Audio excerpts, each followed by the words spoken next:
And all in-stock patio furniture is priced to move. If you mention us, you'll get $200 off the purchase of a pool and spa. Say Sports 56 Ultimate Pool Party, and you are in if you go to see our friends at Family Leisure. In the meantime, on Mondays, we begin with what we call precious or not so precious metals. Man, I got a bunch. I'm going to give bronze medals to two golfers. Tom Kim shot a 64 in Scotland yesterday. That's his first win in almost 3 years. He had dropped out of the top 100. Now he's near the top 30. He was a guy who said he had to learn some humble pie. Remember, he came on when he was 21 years old and won tournaments and had worked his way up really high in the world rankings, played on the President's Cup team, then hit this drought. That drought is now officially over. And I got to give a medal to Haran Ryue. That is her name. She's a young lady on the LPGA Tour that won her second major in 3 weeks. Beat Brooke Henderson, who I love, in a playoff yesterday at their third major of the year. I'm going to give Victor Wembanyama a silver medal. Victor Wembanyama is doing sort of a Jalen Brunson. He could have taken a supermax, $60 million a year for 5 years, and instead he took $50 million less, $250 million, because he wants his team to have a chance under the cap or under the apron to be competitive, to win championships. I guess he figures the next contract he'll really make the money. And also, let's not forget how much money he makes from endorsements in France and in Europe and in this country. So he's still making $50 million, but he took basically a $10 million a year pay cut in order to keep the team very, very competitive. I got to give a silver medal to Cam Boozer, to DeBanza, to Peterson, to Wilson. All those 4 top picks in the Summer League have all lived up to the billing. I can't tell you, maybe you can, Darian, which is the better guy. Wilson, we know, is athletic, 35 on the Memphis Grizzlies Summer League team. All 4, though, get silver medals from me because of their potential. It really bodes well for the NBA. And then I give gold medals. I got a lot of them. I got to give a gold medal to Will Brick from Christian Brothers High School and Houston's Colin Bland, both getting drafted in the Major League Baseball draft. Now they've got decisions to make. Do they go for the money in the minor leagues, or do they go and make a bunch of NIL money? For instance, Will Brick has a chance to play at Mississippi State. What will they do? But they get medals for being drafted in the MLB draft. Yannick Sinner and Linda Noskova win men's and women's at Wimbledon. So for Sinner, that's number 5. Alcaraz is the best player in the world, in my opinion. Now he's got a wrist number injury. 2. He's now 2. Yep, he fell to number 2 after that win. Yeah, well, that's because he won the Australian, then he couldn't play in the French, where he would have been the major favorite to win. And Zverev was a winner in that one. And then Sinner and Zverev square off again.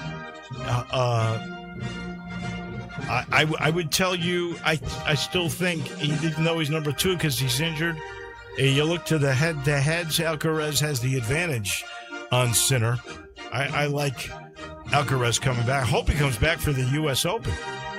Wins that, he's back to number 1. And Linda Noskova wins her first major. She's a young lady from Czech. Muchova, who had beaten Goff, also older, from Czechoslovakia. And she was so sad and so emotional because she knows this Noskova girl's younger than her.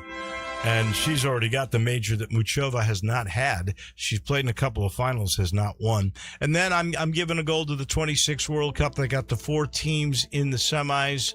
They have captured America's fancy. There's no question. I can't wait to talk to Mike DeCourcy about what effect this World Cup might have on MLS and America's future love for the sport of soccer. Your positive medals, Darian? Absolutely. So I'll start off right with you. I'm in Summer League. Caleb Wilson. He holds the record for the most points in the Las Vegas Summer League debut, scoring 35 points against our Memphis Grizzlies. He shot 7 from 11 from 3-point range in 33 minutes, breaking that previous mark. The 7 that he made, that equaled what he made in his collegiate career. And that was supposed to be his weak spot. Yeah.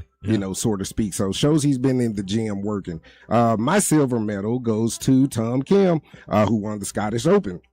He is one of 4 non-American golfers to win 4 or more times on PGA Tour before turning 25. The other 3 are Rory, Sergio, and Hideki Matsuyama. Wow. And my gold goes to Argentina, Spain, and France in that order. I know none of these teams have won the cup just yet, but for the first time in FIFA World Cup history, the 4 highest ranked teams in the world entering the tournament have successfully reached it to the semifinals. And I liken it to the 2008 Division I men's basketball tournament, sir. 4 number 1. March Madness, the Tigers, UCLA, Kansas, and North Carolina. Which Memphis beat in the first game. Absolutely. Should have beaten Kansas in the second. Please don't ever bring that up again. Absolutely. All right, I've got, real quick, I got to give a rust to Conor McGregor. Conor McGregor absolutely was hurt before that fight. There's no question about it.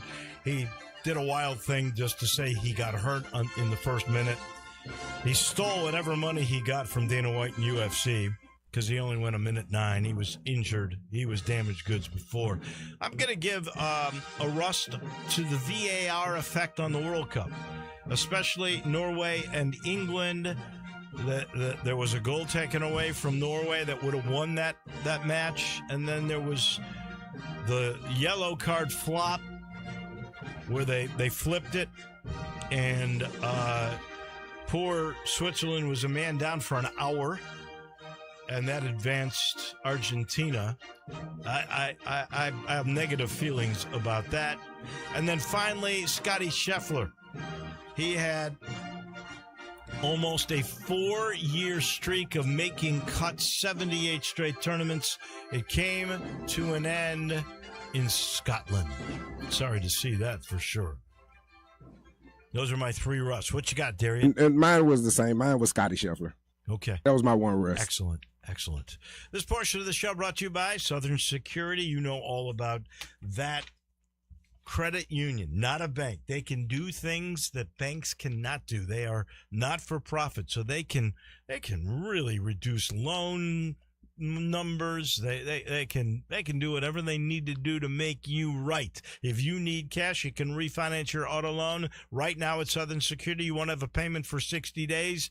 They'll finance up to 115% of the current value of your vehicle. That's for up to 72 months. How do you put more cash in your pocket? It's simple. Talk to a human being, 901-452-7900, or you can apply on the website at southernsecurity.org, federally insured by NCUA. Best credit union in Memphis for 7 years. Southern Security, your home team credit union. We're going to Tampa. Our good friend, that would be TJ Reeves, who's been off a couple of weeks. Good morning, TJ. We got the surprising Rays. Is that the baseball story of the year? Maybe it's the White Sox in Chicago. We've got Scheffler missing the cut. We got lots to talk about. Good morning. Yeah, we got a major championship in golf this week. We got twins starting college. One of them has gotten underway at the University of South Florida. The other one is actually taking orientation stuff today because she doesn't start until August. It's a crazy time. Have we talked, you and I, since I was on the Disney cruise with all the characters and all the food 24 hours a day and everything I did in the Caribbean? Have we talked? I'm not sure that we have. I don't think we did. Did you gain weight? I believe that I will work the weight off sometime by Labor Day, provided that we don't have any more cookouts. But, yes, we had a great time. Twins turned 18. Those little girls that you remember have graduated. They're headed off to college, so we had a blast. So, you know what? It just strikes me the differences between you and me. and we have so many things in common, but you go on a Disney cruise, and Gail and I go on a Bourbon Trail cruise. Well, that's exactly right. You were into the adult beverages. Now, am I to understand, because you told me about this before it happened, but we have literally not talked for about 10 days, 2 weeks. You have gone on the Midwestern sojourn, including Mount Rushmore. Am I correct? Oh, yeah, that's long ago now. Yeah, Mount Rushmore and Badlands and Custer. Oh, yeah, it was fantastic. You have survived all of that. Oh, yeah. It's incredible. Outstanding. You know what? Sioux Falls, South Dakota, where the Tigers are going to play Iowa State in one of the opening basketball games. That and we were there. It's the biggest city in South Dakota, for those that might wonder. Heat wave, hottest. I think it may be their hottest ever in history. 105 degrees today is what they are saying. 105 on the temperature or the heat index? I think that's temp. Okay. Didn't you do a game there before in that Corn Palace or whatever it's called? No. You've been there before, right? The Corn Palace is unique. And I can't. There's a junior college or something that plays in there. That's where Mike Miller, the great Florida player, and ex-Grizz and ex-Tiger coach, Mike Miller was a star in that city and played his high school games there. Won two state championships, I think, when he was there. So that's the Corn Palace. No, this place that we're going is called the Pentagon. And the Pentagon. I've seen tournament games there. It's fantastic. Memphis has played there before.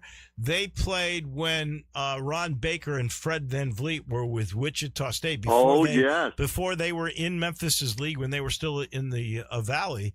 Memphis played them there in an opening game and just got clobbered. I mean, they lost by 30. Was that the year? That would have been 2013 that they went to the national semifinal, went to the Final Four and pulled all that. So was that year? It could have been. I really don't know, but I suspect that was right. But they were great. Greg Marshall had that team really well oiled, and those two guys were great. Honestly, Van Vliet has been a terrific NBA player.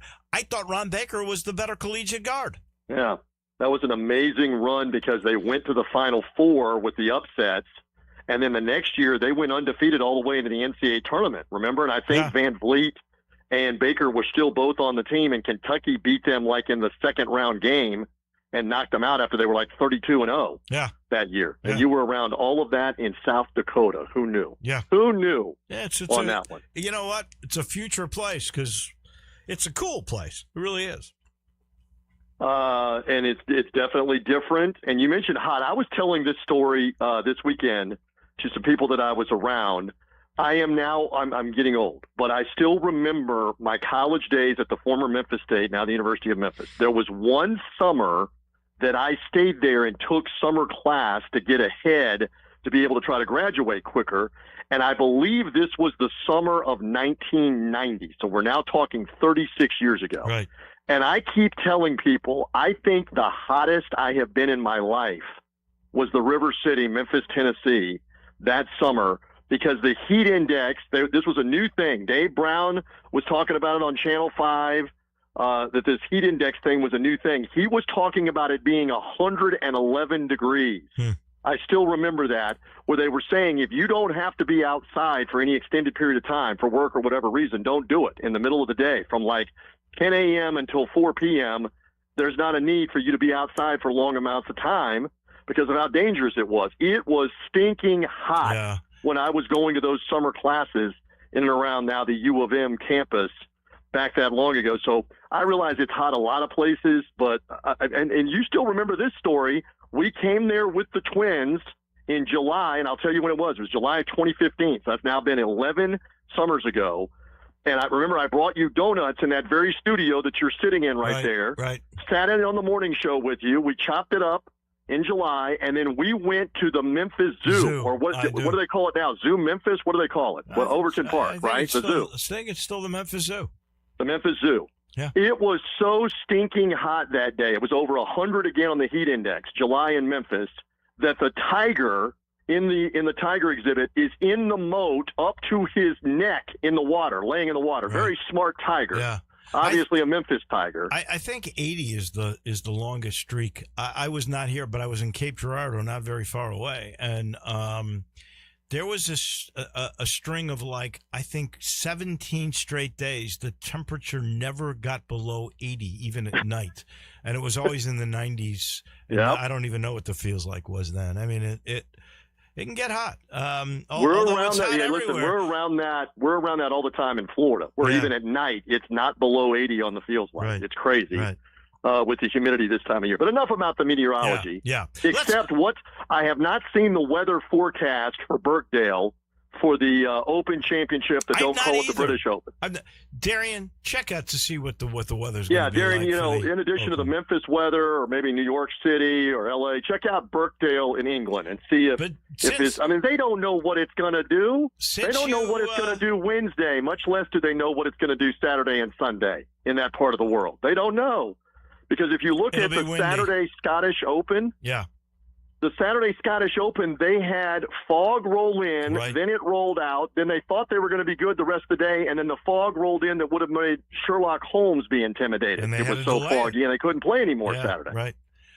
Since you bring that up, the Scottish Open, the Genesis Scottish Open, which is always tricky to me because Genesis is actually made by Hyundai, which is South Korean. So how the heck it became Scotland's thing? I can tell you because they did a multi-million-dollar deal with the PGA Tour, and they sponsor the LA event with some guy named Tiger Woods as the host. And this is something else they got over in Europe for that event right before the Open Championship. It's a package deal. That's what happened. It'll be interesting to see if all that continues with this next round. Gentlemen, I got you 3 bullet points on weather. All right, what's the forecast in Birkdale? Right, so on all 4 days, the lows are no lower than 58, the highs are no higher than 78, and the winds are not projected to blow harder than 14 miles per hour. That's nothing. Now, they say that, So Darian coming strong with the meteorology, but they say that, but they don't know. They don't know what it's going to do on Saturday and on Sunday, on Monday. I mean, they don't know. It could turn nasty. It could turn windy, and that's why we love this event. What do you think about Scheffler having the made cuts streak end at 78? It had to come to an end at one point, and I've been one. I'm not the only one. I've been one that's been pointing out, stop comparing this to Tiger Woods. Especially because Woods, it was what 142 of them or 141 of them? 142 on the money. 142 of them. So he didn't even he got halfway. To anywhere close to there. He's not even in the same state as that. But anyway, when Tiger did this, very rarely did he play a no-cut event. For the last 4 or 5 years, Scottie Scheffler has been playing numerous no-cut events every year where there is no pressure to stick around on the weekend with whatever you're doing. And how many times did we see him have to make a charge on Saturday or Sunday to get back into contention where he potentially would have missed a cut? So to me, that's a little silliness that they kept track of how many cuts made. And I believe they were including these tournaments that had no cut in them. So, but in any event, he's a phenomenal player. And so that happens, it resets him. And so now the question becomes, what does his game look like for this week? And I would not count him out as the defending champ. A year ago at this time, he put it all together. So he's got to be one of the ones up at the top of the list. And what do you make of Tom Kim, who's played very well at the U.S. Open, now won this Scottish Open, had not won a tournament in some 2.5 years? What do you make of him? Now with a chance. I think he said he had to have some humble pie. He came on the scene out of nowhere when he was not even 21 years old, and he won early. I think he got his world ranking up to 11. He had dropped out of the top 100 over the last few years. Hadn't done anything until this resurgence. I don't know what part of his game changed. I know his mental attitude changed. And I think he's going to be a factor here now down the stretch. I don't know about Scheffler. I think 2 kids changes your whole perspective, especially when you had the last 2 years like Scottie Scheffler. Maybe you lose interest. You lose intensity. You lose sleep. You definitely lose that. Yeah. So we'll see. But, I mean, again, it's not as if the guy hasn't risen to the occasion in the biggest tournaments, and he was right there again for the U.S. Open as well. down the stretch of that. Will Rory snap into form? What about your guy Matthew Fitzpatrick? Is it maybe his time? He played well in Scotland. Maybe. What do you think? Or his brother. I like his brother too. I don't know. Don't forget Robert McIntyre, because this is his kind of golf. Tommy Fleetwood, does he get some resurgence? Not sure. Last thing, real quick. Story of the year in baseball. Is it the Tampa Rays, 3-up on the Yankees? Is it the White Sox, who've just been probably terrible? Your White Sox. Yeah. Your White Sox have been so far they have been underwater so far. They're down with Shamu the last couple of years. They lost 120-something games a couple of years ago. Right. So they're a great story to this point. The Rays, by the way, reversed a 5-game deficit on the Yankees just 3 weeks ago, right before the All-Star break, and have reversed it now to a 3-game lead. Yeah, that's crazy. Well, going into the All-Star. And the Rays with several All-Stars, including Junior Caminero in the home run derby tonight in Philadelphia. Yeah. Ben Rice of the Yankees also in the home run derby. So stay tuned as the Rays are playing good baseball right now. They're back in the Trop, the downtown St. Pete building that got hit by the hurricane. They refurbished it, got it ready. They're back in it for this season.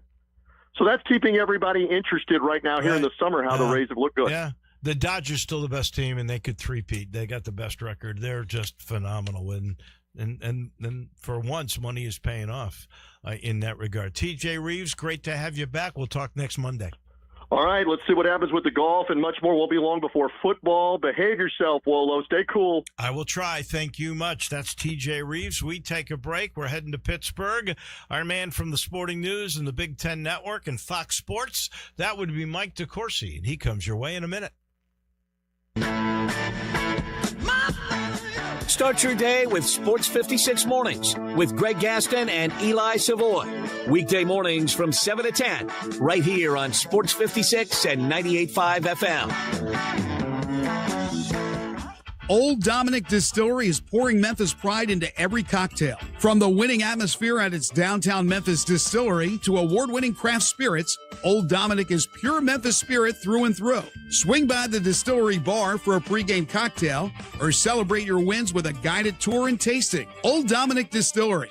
Come for the spirits, stay for the experience. Cheers to Memphis. Learn more at OldDominick.com.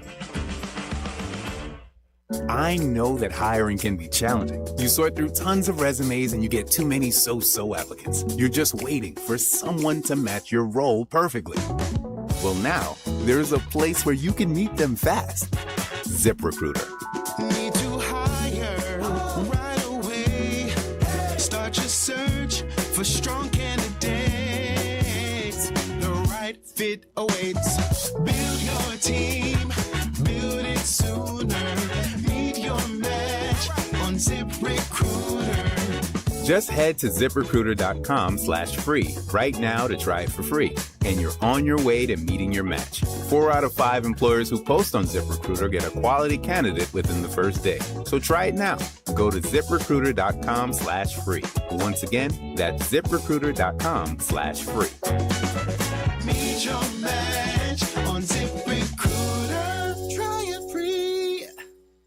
You know that Big Bargain detergent jug is 80% water, right? It doesn't clean as well. 80% water? I thought I was getting a better deal because it's so big. If you want a better clean, Tide Pods are only 12% water. The rest is pure, concentrated cleaning ingredients. Oh, let me make an announcement. Attention shoppers, if you want a real deal, try Tide Pods. Stop paying for watered-down detergents. Pay for clean. If it's got to be clean, it's got to be Tide Pods. Water content based on the leading bargain liquid detergent. Now back to Wolo and Friends on Sports 56. Here once again is the voice of the Tigers, Dave Woloshin.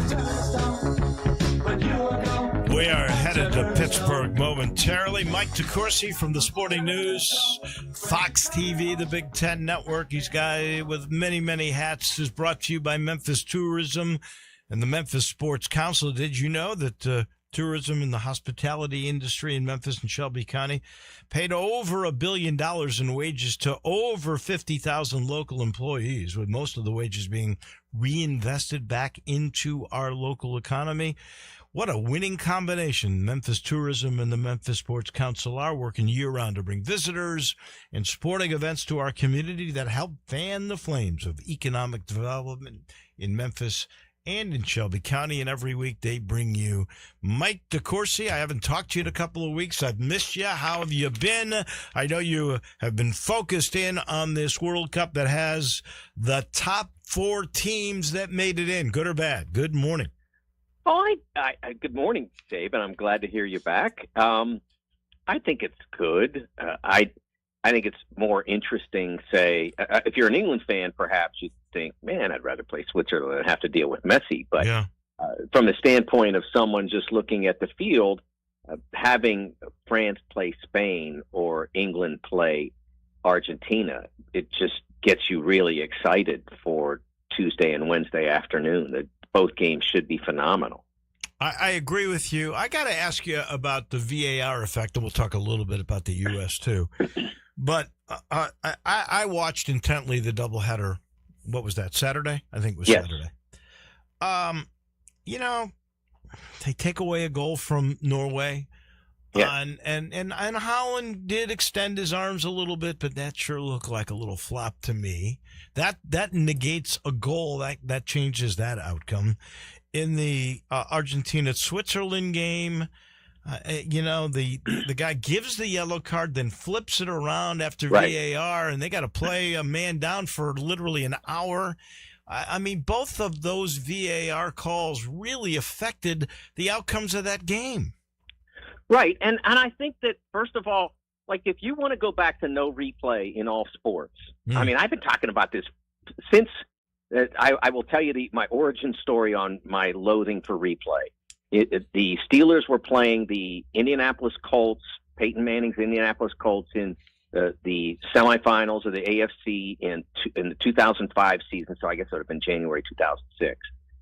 And Troy Polamalu intercepts a ball, gets up, knocks the ball out of his own hand by his own knee as he tries to begin running with it. Mm-hmm. And they look at the replay and they say, oh, no, that's not an interception. He didn't have it. But then they looked at it later and they said, oh, yes, he did. But it almost cost the Steelers a chance to go to that Super Bowl. And I'm like, you can't have this if it's going to make mistakes that aren't in the game. And no one's listened to me. We've brought it into everything since. So, but if you're going to have it and you're going to use it, now the Egypt-Argentina situation from last week. That's another one. That's a totally different discussion for me. I think that VAR should only evaluate anything that happens in the end of the field where the consequence occurs. So, like, if a goal happens and you say, oh, yeah, but there's a foul 100 – no, I don't care. Like, it has to happen at least in the half of the field where the goal is scored. So I think that they should change that. But Erling Haaland extends his arms. He's taking a risk. He doesn't have to push off there. He's being defended by, I think it was Elliot Anderson. He doesn't have to push off to get open there. He did it to make it easy. He got lazy.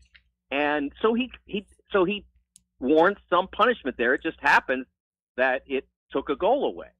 And then you look at the other circumstance. The guy knows he's on a yellow card, and he knows what the consequences of a second yellow are, and then he throws himself into the air and he acts like he got fouled. And there wasn't even any great reward in it, as I wrote in my column. If he'd gotten the free kick there, they weren't certain. It's possible to conjure a goal from there, but unlikely. You're probably just taking it and then starting over, because they were a good 35, 40 yards from the goal. It was, like I said, possible, but not likely. And so he was just trying to get the other guy a card. And as it turned out, it got assigned to him. And I'm a big believer in getting flopping out of every sport you can, whether it's football on pass interference or basketball on the charge. We pretty much got that one out. And this, in terms of soccer, one of the things that's been really nice about this World Cup is that guys go down and start rolling around in agony, and the play goes on. Right. And the refs are saying, whatever, and it goes on, and then the players have to realize, oh, wait, I better get up and go help, or my team's at a disadvantage. And the more we get to that idea of, look, if you're legitimately hurt, you're legitimately hurt. But if you're just saying, oh, wow, I got fouled and you should card that guy or you should give me a free kick, you better get back up if you don't hear a whistle, because that nonsense is not being allowed in this tournament, and we've got only 3 more games remaining, and they're all big ones. I do think Argentina and England have both been beneficiaries of these calls. I know some people are making this controversial, like we got a conspiracy here. I don't believe that at all. But I do think both those have had the benefit of the doubt. Yeah, well, it's interesting. I had in my column, I talked about the fact that game was in Kansas City on Saturday, and I like the line I put in my column enough that I want to repeat it here. Okay. I said, one must admit there was a sinister sort of poetry in Argentina receiving another favorable ruling at the home of the Kansas City Chiefs. Because, I mean, what have we been for about, before last year when they weren't any good, we went through about 4 years where the Chiefs were getting every call. Break, yep. And then there it was right in what we used to call Arrowhead Stadium. And I don't even know what the actual proper what the proper brand name is for it now, but in that stadium, here's Argentina getting another one. So the U.S. falls to Belgium pretty decidedly. Did we overrate the United States from the group play? Did Pulisic play half on half a leg? Was he injured? Because he had just a nightmare of a game. What are your takes on what happened to the U.S. in the Belgium game? Yeah, they were intimidated by the moment is what I think. And what I said immediately afterward is, like, as you know, I've been in this business for 45 years. And the number of times that I have been comfortable using the word choke to describe what occurred in a game. Well, it was easy after the Falcons Patriots Super Bowl, yes, whatever year that was. That was easy because that was the biggest choke in the history of American sports. But I'm really circumspect about using that word, and I don't have much, if any, discomfort about using that to describe what I saw. They were intimidated by the moment. They couldn't have been intimidated by Belgium. Belgium, that was the thing that bothered me. There were multiple things about the way the game was covered, responded to by people who maybe aren't as familiar with soccer. But Belgium is ranked 10th in the world, I think, something like that. And people were like, well, they're so much better. No. I mean, if you look at all their club guys, like where they play and how they play, like U.S. is comparable in all situations, except to Jeremy Doku, who didn't even start the game and just came in at the end. Kevin De Bruyne, who is a legend, but he's older and he didn't play in that game. And so those guys didn't matter this game. And, of course, the goaltender, Thibaut Courtois, is a legend. I mean, he's fantastic. And that they had a huge difference there. But the U.S. never got the ball much near Courtois, so his ability wasn't really a factor in the game. It was, and then the American goalie did have an effect on the game. Yeah. Oh, yeah. And we knew that was a problem. It's been a problem really for this decade. Since Brad Guzan kind of aged out, and he never really got his window. I mean, what we wouldn't do if Brad Guzan could be out there now. He just I think he's doing TV now. He just got too old before he got his own World Cup. 2018 was supposed to be his, and their failure to qualify cost them. Right. But from Tim Howard going back to Brad Friedel and Casey Keller and Tony Meola, we never really had to worry about keeper. But we knew coming into this one that Matt Freese was maybe not good enough, and then he started out with a great save and then had an absolute disaster from there on. Right. And you can't blame anybody up front because they never got the ball.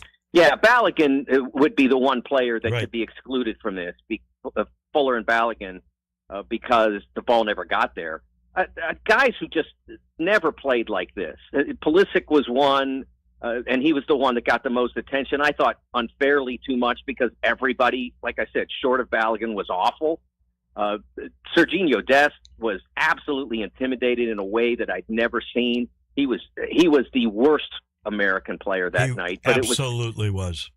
But it was it's like, I talked to my friend Kyle Bond, who's our regular soccer writer at Sporting News, and he does the player ratings after every game. And I said, do you ever use negative numbers for these? Because Serginho Dest is calling out for one. And that's how bad he was. It just was hard to understand. And honestly, I don't think Mauricio Pochettino has taken enough heat for that. It all got poured onto Pulisic. Yeah. He did have 11 turnovers. Oh, he was awful. He was awful. There's no doubt. He was awful. But people were revising the history of this World Cup relative to him and saying it was an awful tournament for him. And it really wasn't. I mean, he was quite good in the Bosnia game. Not great, but quite good. He was really good in the Turkey game when he came on just to get him ready for the knockout stages. And he was brilliant in the Paraguay game. The biggest reason they got up 3-0. So that I was bothered by that. I don't mind necessarily if they bring back Pochettino. I don't know whether he wants to. They haven't really said. He was kind of leaving the door open. You could tell after the. Yeah, I thought he was going to say he was gone because. Yeah. You know, it would seem like there'd be a bunch of European teams that'd be interested in his services. He did, but after a game like that, maybe not so much. Maybe. I mean that could absolutely spell a difference. Before we run out of time, I've got to ask you. This has been an overwhelming success. Like you said the last time you were on with me, 7 million people. Lord knows how much revenue FIFA is bringing in on all of this. But what does this, because I've fallen in love. I know people, baseball guys, football guys, basketball guys, that have become glued to their TVs during the World Cup.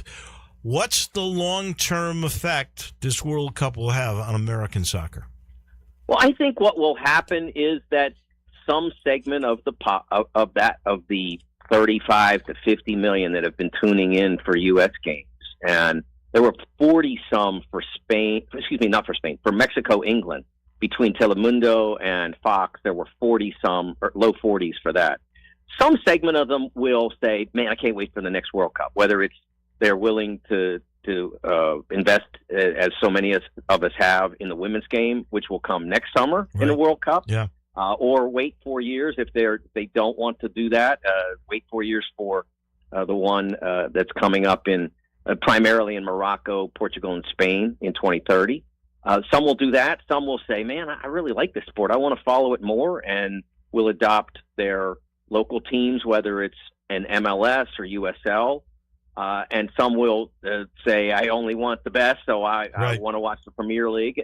But more people will become invested in the sport as a result of this. Can't say how many more. Can't say what necessarily that will do. But what people who watched the U.S. fail last Monday, and it was a failure. What people who watched that, they had lots of different reasons for why that happened. But the biggest reason rarely gets acknowledged, and that is the 4 teams that are going to play this week, they have a 100-year head start. And you don't make that up in 30 years. I don't know whether you need another 100 years. I don't know what the time frame is. I have no idea. But you don't make it up in 30 years, especially when you have, and they don't, significant competition for young athletes from baseball, football, basketball, hockey, and now more and more. I keep getting mad. Like, I don't be mad at me, lacrosse people, but you don't like every athlete that goes and plays lacrosse. That's like one less guy that can help the U.S. win in soccer. So I'm not a fan. I hear you. We do thin out our athletes because there are so many different sports and opportunities. Mike DeCourcy, next week we'll wrap this thing up and Go ahead, Dave and Mike, I actually got something for you. I love looking up things like this. Mike, you asked about the stadium. So due to FIFA's strict rules regarding corporate sponsorships, each city stadium adopted the city's name. So that stadium was turned into Kansas City Stadium, Los Angeles Stadium, Atlanta Stadium. Right. It was not the Chiefs. It was not Arrowhead Stadium. It was not. No. Yeah. No. Well, next week we'll discuss wrapping this up. But now they're saying they may go to 64 teams. Oh wow. I'm not well, sure why not I'm go all against the way that. to 76, Dave? If you're going to go to 64. I just say this: if it grows the sport, although it's so big worldwide, I mean, mainly here, I don't know. I really that we'll discuss this next week. How about that? Tease. Thank you, Mike. We appreciate it. It's Mike DeCourcy from the Sporting News. He's brought to you by Sheldon. Temperatures are soaring and the interest rates and inventory of homes, it's climbing too. And when you want to sell your home, who you going to call? Well, when you want the job done, you're going to call Sheldon. Sheldon Rosengarten, Mark Spendorf for Realtors, because he sells houses in good markets. He sells them in bad markets. He sells them in terrible markets. That's how good he is. Don't take it for granted that your friend or your relative or your neighbor who might be in the real estate business can do it for you. Make sure you talk to 2 or 3 real estate brokers. Then judge for yourself and let Sheldon be one of them. He's got that highly successful strategic marketing program that makes the difference in when you sell and what you make. I promise, in this market, your home needs to be in the sweet spot to beat the competition. He knows how to get you there. Call Sheldon, 483-0546, or go to the website, memphisrelocate.com. We're going to relocate to Summer Avenue, Putt-Putt, used to be called Summer Golf and Games, and our guru on golf, that would be the one and only Ted Butler. He comes your way next. Let Bryant Dacus and Brett Norsworthy take you home every afternoon. Sports Time on Sports 56. Weekdays from 3 to 6 here on Sports 56 and 98.5 FM. Rick's Powder Coating for a beautiful finish every time. Rick's Powder Coating specializes in automotive, ornamental, residential, and industrial coating. With 2 conveyor lines and the largest batch ovens in the Mid-South, Rick's can accommodate all of your powder coating needs. Locally owned and operated since 2002, Rick's Powder Coating will customize a beautiful finish just for you. Drop by or call to see how Rick's Powder Coating can bring color to your life. 901-367-2771 or rickspowdercoating.com. Napa Cafe celebrates 28 years in 2026. Hi, I'm Glenda Hastings, owner of Napa Cafe, and I want to thank you for making us part of your dining experiences. If you are a first-time guest or have dined with us countless times, I want to thank you for making us part of your lives. Whether you're celebrating with the crowd or planning a cozy date night on the town, Napa Cafe can provide you an extraordinary evening. We have 5 dining rooms, including our private wine cellar, our Jan's room for 2 guests, and the Eleanor room for parties up to 60. Sit back, relax, and celebrate. Leave the cooking to us. Come see me at Napa Cafe, 5101 Sanderlin Avenue. We're open Wednesday through Saturday for dinner starting at 5 o'clock. We also offer curbside pickup from our full menu. For details on our stay-in, dine-out menu or reservations, visit our website at napacafe.com. We can't wait to serve you. Come join in and celebrate 28 years of Napa Cafe in 2026. It's true. East Memphis Ace Hardware is closing. But just like always, they're taking care of you with a big going out of business sale. Everything in the store is 30% off. Everything, including the Big Green Egg and all Weber grills. Some things have additional savings, like Amy Howard paint at 75% off. Come in and save like it's goodbye, because it is. Save at least 30% on everything in the store. East Memphis Ace Hardware, corner of White Station and Quince, going out of business. Now back to Wolo and Friends on Sports 56. Here once again is the voice of the Tigers, Dave Woloshin. We're headed to Summer Golf and Games. Our guru of golf, Ted Butler, joins us in a minute. He's the Cadillac, you could say, of golf teachers in this town. Over 100,000 lessons given. That makes him unique. It's a little bit like Lander's Cadillac of Memphis. It's the Cadillac of Cadillac dealers. All the Landers are. They give you the best deals. They got the greatest showrooms, like the new one that they have at that newly remodeled Landers Cadillac of Memphis on Poplar Avenue. They always pay top dollar for trades. You can save even more money if you go to get the Landers Easy Pass. Just go to Landers Easy Pass at CadillacofMemphis.com. The best new Cadillacs are there, but you better hurry. They sell fast. And remember, if it doesn't say Landers, you paid too much. Ted Butler, we saw a streak come to an end, and that was a little surprising. I don't know what's going on in the head of Scotty Scheffler, but he missed the cut. He had 78 in a row. It lasted about 4 years, but he misses in Scotland. Your thoughts? Well, I still think this having another child has really affected his life, that he wants to take care of 2 kids now. He's not near as sharp in his ball striking. He's been close a lot of times this year, but hadn't quite pulled the trigger. And I don't think over there with the way the wind blows, as high as he hits it, he should be anywhere near a favorite. So does he make the cut? Well, I would think so. Yeah.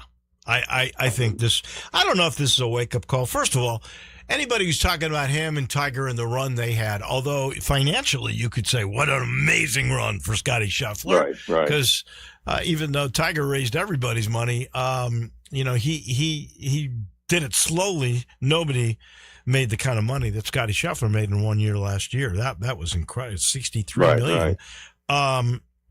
Well, Tiger's 142 cuts was something too. Yeah, I'm going to say, and you can talk whatever you want to about the dominance of Scotty Scheffler in 78, almost 4 years. That's pretty good. 142. He's barely past the halfway mark. I mean, he's not close. It boggles my mind that Tiger Woods went 7 years without missing a cut. I mean, that's just not even fathomable. No, that's how great he was. I mean. Honestly, if we just try to really study and be honest about it all, I think Nicklaus and Woods are the 2 greatest of all time. Oh, absolutely. Absolutely. It's debatable who's best on that because all of Jack's, second and third places in majors. Well, Jack's got him on the number of majors. He's got him on the number of runner-ups. I mean, if we're totally objective about it, I would think that Jack Nicklaus is the greatest of all time. Some would argue Tiger was in a more competitive era. I don't know if that's true either. No. No. Tiger has played the greatest golf ever played for a 10-year span. But Nicklaus overall has got to do the best.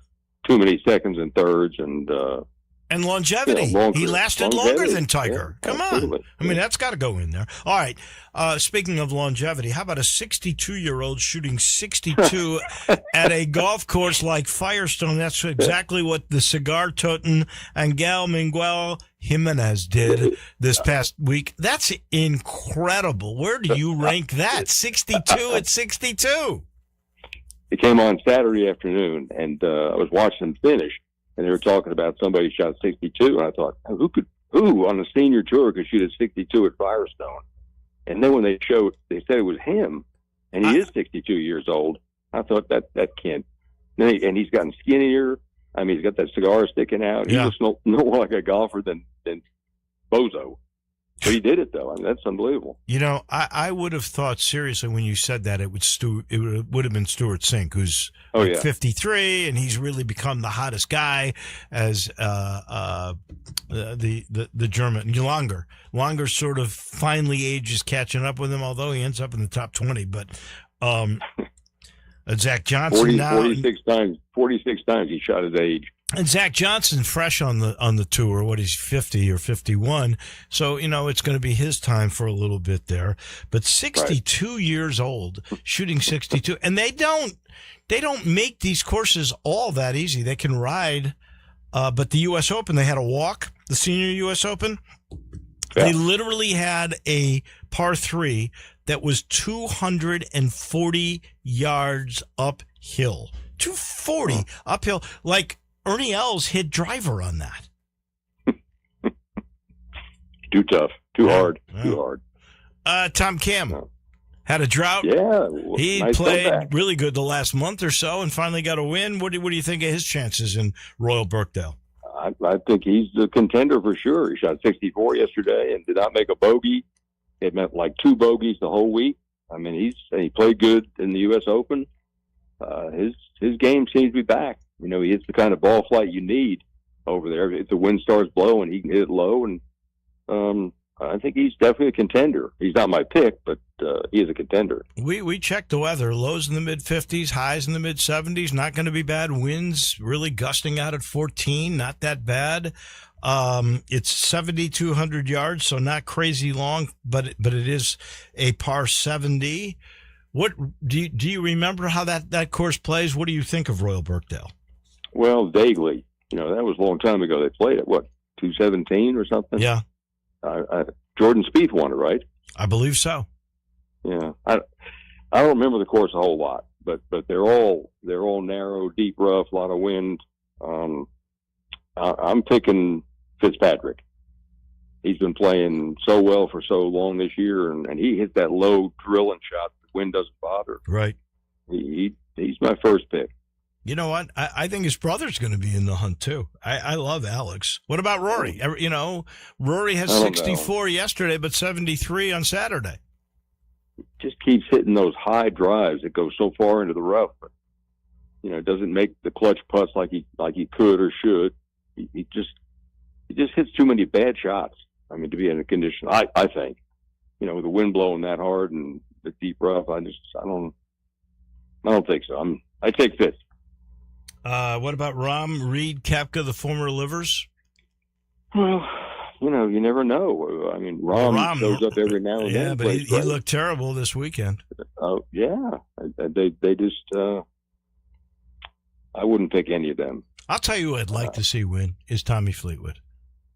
Oh, he's my second pick, actually. So would I. Because he can do the same thing. But he's not playing that well this season.